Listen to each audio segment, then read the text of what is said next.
Bismillahirrahmanirrahim. Al-babus salasuna ari ieu bab anu ka-30 tina kitab Daqaiqul Akhbar. Fi dzikri adhamis saati bakal nyarioskeun tentang gedena kiamat, yakni dihsyatuha tegesna dahsyatna kiamat. Dahsyatna ye kiamat bakal karasakeun ku jalma-jalma anu aya di dunia keneh. Nya kitu deui bakal dirasakeun ku jalma-jalma anu tos mararaot, anu tos aya di alam akhirat. Jadi ketika kiamat parantos datang teh ternyata sakabeh jalma oge bakal ngarasakeun. Ngan ngarasakeunana tentu berbeda-beda. Fil khabari sakumaha dina khabar ruwiya parantos diriwayatkeun anna a'dhama sa'atin sanya-nyana dahsyatna poe kiamat teh turaddu 'alal abdi fid dunya bakal dirasakeun ku seorang hamba ketika di dunia. Iraha inda khuruji ruhihi nyaeta ketika keluar ruhna eta si hamba tina jasadna. Sakaratul maut ya berarti si horeng sakaratul maut teh eta teh kiamat, ngan kiamatna kiamat sugro. Kumaha kitu rasana kiamat sugro?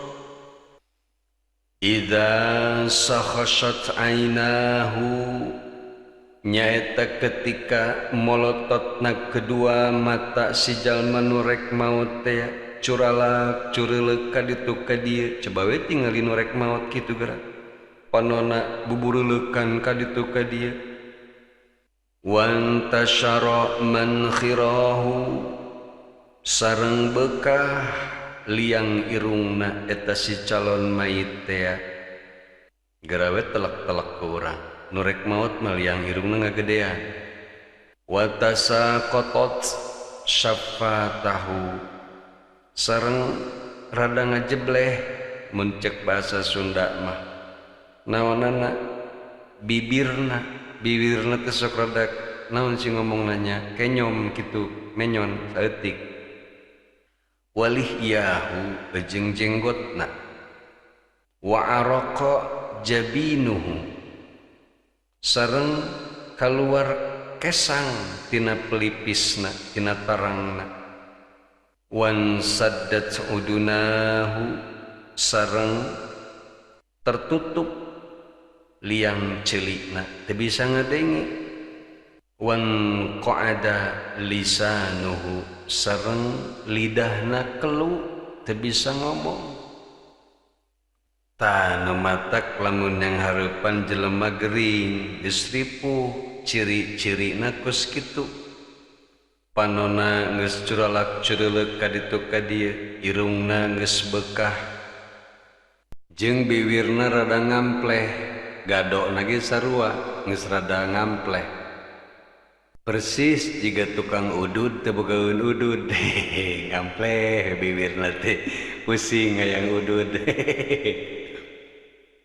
Terus keluar engke keringet, ditanya geus teu nembalan, teu mereaksi, eueuh jawaban.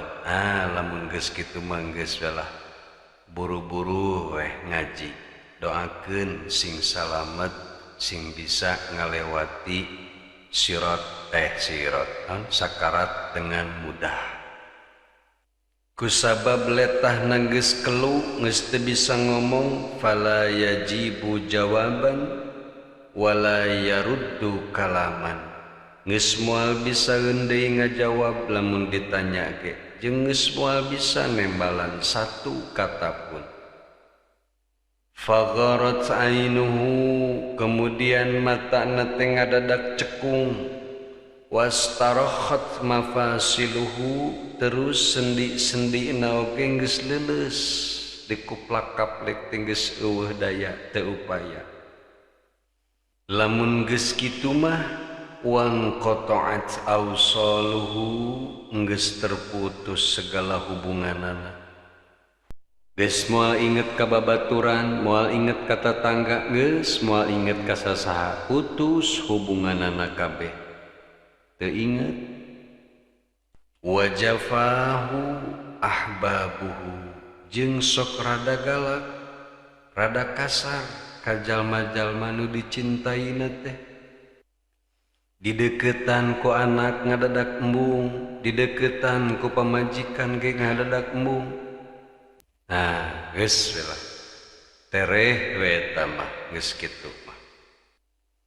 Nu matak lamun boga salaki gering buru-buru tah istrina teh kudu hideng pek deketan terus usap calanana lamun di jero calanana aya nu hirup keneh berarti lila keneh maotna eta mah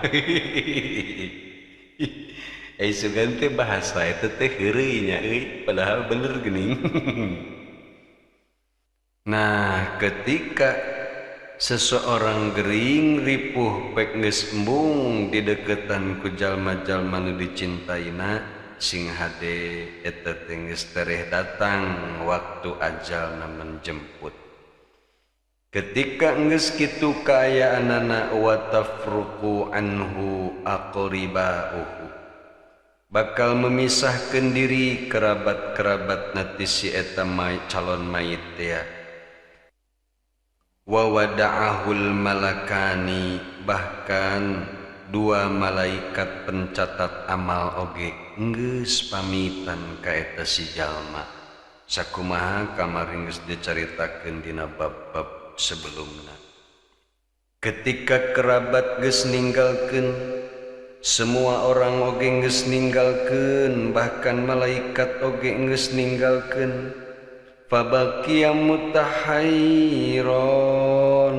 kemudian tinggallah manehna sorangan bari kaayaan bingung qad taghayyara aqluhu kusabab akalna geus bener-bener berubah geus eueuh deui daya pikir teh geus eueuh nu tadina pinter nu tadina profesor doktor teh geus datang kaayaan ti dinya mah geus teu bisa berguna akal oge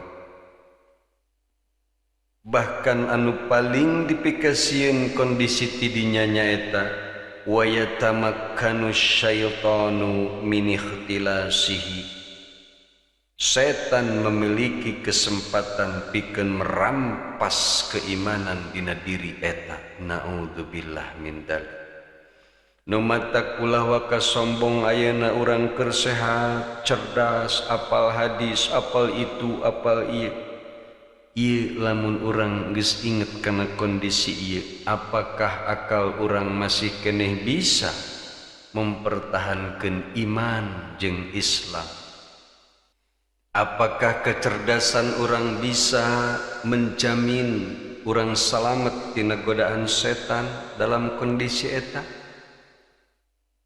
hanya pitulung Allah lah anu selalu ku urang dipenta ti ayeuna mudah-mudahan Allah Subhanahu wa taala nyalametkeun urang tina godaan setan di detik-detik akhir hayat urang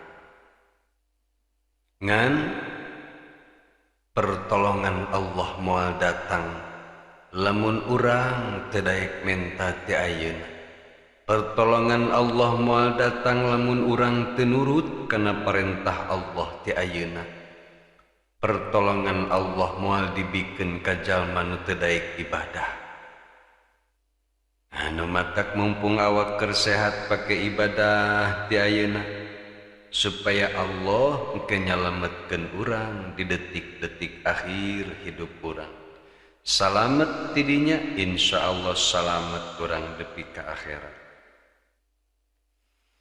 naon sebabna urang kudu ibadah ti ayeuna sebab watil kasaatu adimatun alaihi Sebab ketika waktu eta geus datang waktu sakaratul maut teh sangat dahsyat dirasakeun ku salon mayit.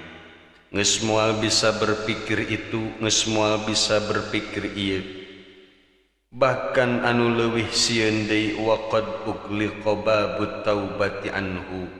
Sungguh pintu taubat geus ditutup pikeun jalma nu keur sakaratul maut. Mentak tobat ti ayeuna fa afdalu ma yatakallamu bihil abdu fi dzalikal waqti, maka teu aya deui ucapan anu paling utama bagi seorang hamba dina eta waktu nyaeta kalimatus syahadah, kalimat syahadat. Ngan lamun urang kedul sahadat ti ayeuna apa mungkin bisa ujug-ujug ke nyarita kitu atuh moal. Kudu ti ayeuna ku urang didawamkeun. Alhamdulillah pan ari nu daek salat mah tiap tahiyat awal jeung tahiyat akhir pan di dinya urang sok maca sahadat.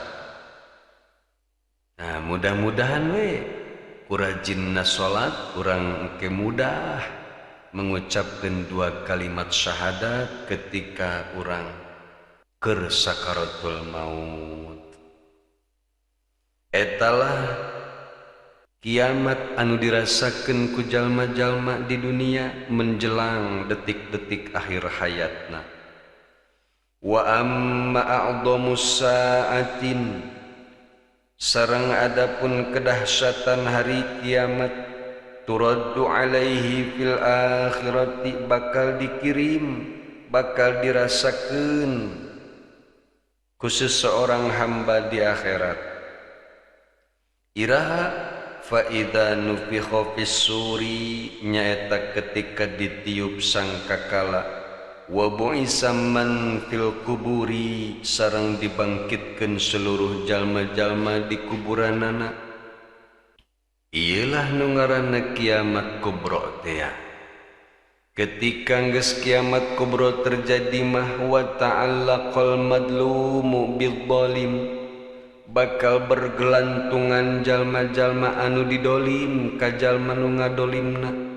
Maksudna bakal nuntut jalma-jalma nu didolim teh bakal menta pertanggungjawaban ka jalma-jalma anu geus ngadolim dirina sawaktu di dunia. Sedengkeun wa kana syuhudul malaikah, anu jadi saksi di poe eta teh nyaeta malaikat. Anu moal bisa disogok malaikat mah. Wasailu huwallahu ta'ala, sareng ari anu nanyana ka eta si hamba engke di yaumul kiamat teh nyaeta Allah anu maha luhur. Ketika orang geus ditanya ku Allah, terus disaksian ku para malaikat, rek ti mana deui urang bisa ngawadul? Ayeuna urang bisa ngawadul keneh di alam dunia. Engke mah urang moal bisa ngawadul. Sebetulna tanpa aya saksi malaikat ge atuh Allah geus cukup jadi saksi. Allah Maha tahu kana segala perbuatan hamba. Ngan untuk menunjukkan kebesaran Allah, maka malaikat dijieunkeun saksi, sebab malaikat tepan tugasna aya anu mencatat amal. Moal aya satu amal pun anu kaliwat pohoeun teu ditulis, moal kabeh ge pasti beres geus dicatet. Ketika orang ditanya ku Allah terus disaksian ku malaikat, sedengkeun jalma-jalma anu dolim dipenta pertanggungjawabanna ku jelema-jelema anu didolimna.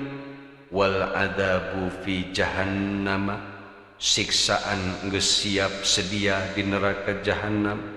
Wan naimu fil jannati, segala kenikmatan oge tos disadiakeun ku Allah di surga. Sakumaha dawuhan Allah dina surat Al-Hajj ayat 2. Yauma tarawnaha tadhhalu kullu murdi'atin amma arda'at رفعت وتضع كل ذات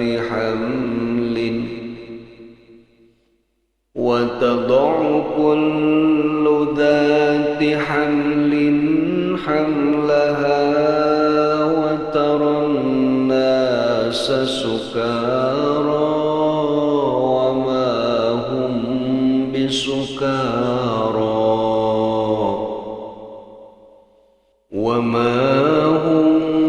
بسكارى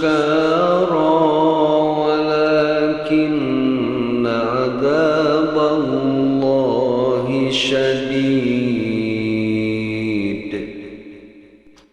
Upami ieu ayat dibacana dengan penuh penghayatan sareng dengan penuh keimanan, geus ayat ieu hungkul oge cukup jang ngerem urang supaya teu daek berbuat maksiat ka Allah Subhanahu wa ta'ala.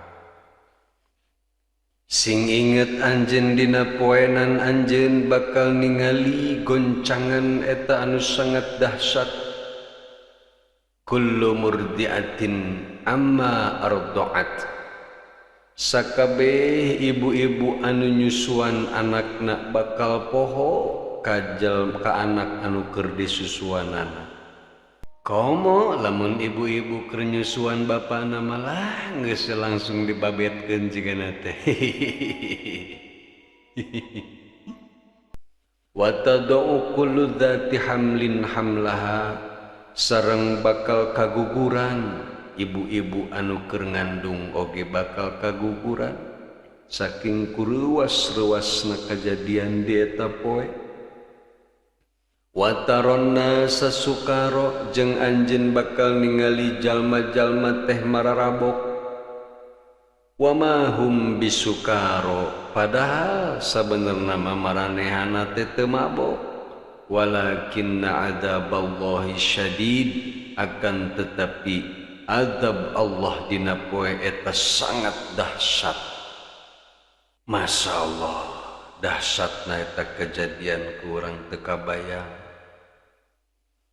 Urang hanya sekedar bisa berharap ke Allah Subhanahu wa ta'ala, mudah-mudahan Allah menyelametkeun urang dina dahsyatna poe eta. Bahkan mah dicaritakeun deui wasaratil wildanu syiban, budak-budak nu laletik keneh ge bakal ngadadak bari jilhuis fi dzalikal yaumi dina eta poe teh ku dahsyat-dahsyatna eta poe. Kama qala Allah taala, sakumaha dawuhan Allah Subhanahu wa taala dina surat Al-Mujammil ayat 17, فَكَيْفَ تَتَّقُونَ إِن كَفَرْتُمْ يَوْمًا يَجْعَلُ الْوِلْدَانَ شِيبًا. Terus rek kumaha deui lamun araranjeun henteu bisa ngajaga diri anjeun. Komo lamun nepi ka anjeun kupur atawa teu percaya mah kana poe anu mana dina eta poe teh bakal ngajadikeun budak-budak laletik ge bari jilhuis. Wa qala sareng Allah Subhanahu wa ta'ala nyarios di dina surat Yasin ayat 28, In kanat illa sayhatan wahidatan fa idahum khamidun. Henteu aya siksaan ka eta jalma-jalma teh kecuali hanya sekedar satu sentakan hungkul. Tibang disentak sakali doang kabeh ngadadak marara-pararae. Masya Allah. Tapi untungna lamun jalma-jalma dararaek takwa dina poe harita teh malahan jalma nu takwa mah sangat bungah di poe eta teh. sakumaha dawuhan Allah dina surat Az-Zumar ayat 73. Wasiqal ladzina taqaw rabbahum ilal jannati zumara, sareng bakal digiringkeun jalma-jalma anu takwa ka Allah Subhanahu wa taala ka mana? Ilal jannati zumara, ka surga bari jeung sarombongan-sarombongan. Hatta idza ja'uha wa futihat abwabuha, sehingga ketika jalma-jalma nu tararakwa teh datang ke surga, kemudian dibukakanlah panto-panto surga. Wa qala lahum khazanatuha, kemudian dipapagkeun ku penjaga surga teh bari nyarita, salamun alaikum tibtum fadkhuluha khalidin. Salam bahagia pikeun araranjeun, kasalamatan pikeun araranjeun. Sok ayeuna megera lalebet ka ieu surga bari kekal dina jero surga. Masya Allah, apan eta teh indah impian semua orang teh. Mudah-mudahan we urang sing kaasupkeun jalma-jalma anu disambut ku penjaga-penjaga surga. Amin ya Allah ya rabbal alamin. Wallahu a'lamu bishawab.